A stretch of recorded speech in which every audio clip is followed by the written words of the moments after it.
What is iConnectMIDI anyway? This plain little black box is one of the most versatile MIDI interfaces ever created.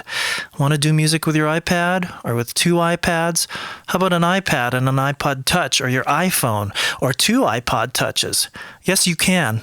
But what if you wanted the feel of a real instrument? Well, you can plug one in, or two, or three, or four, or eight. Yeah, you can plug in up to 8 USB MIDI controllers to iConnectMIDI. Just use any powered USB hub that you'd buy at a computer store. That's it.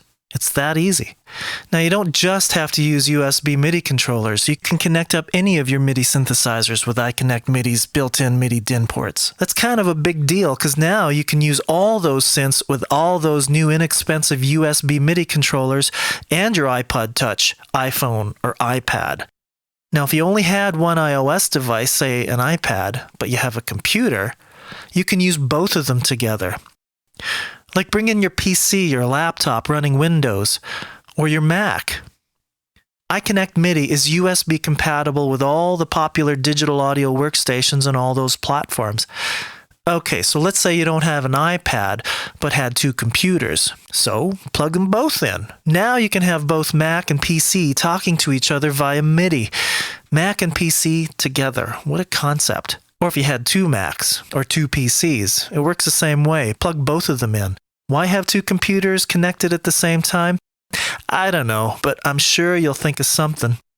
Let's go back to those iOS devices. With all the great synthesizer apps available now, some of them are samplers, granular synthesizers, analog modeling synthesizers, your iPod Touch can now be used as an incredibly inexpensive high-end synth module that can be played from a USB MIDI controller, a MIDI keyboard, or from your DAW sequencer. Now, for all you pros out there with your racks of synth modules and drum machines, you can now have all those goodies talking to your iOS devices and even your computer. Okay, the computer thing isn't new, but iOS and computer at the same time is. And that's right, an iPod Touch keyboard can play a vintage synth, or better yet, your hardware sequencer can play an app on your iPod Touch. Yeah, no, that's different. So don't go selling your old synths and controllers. You just breathe new life back into them.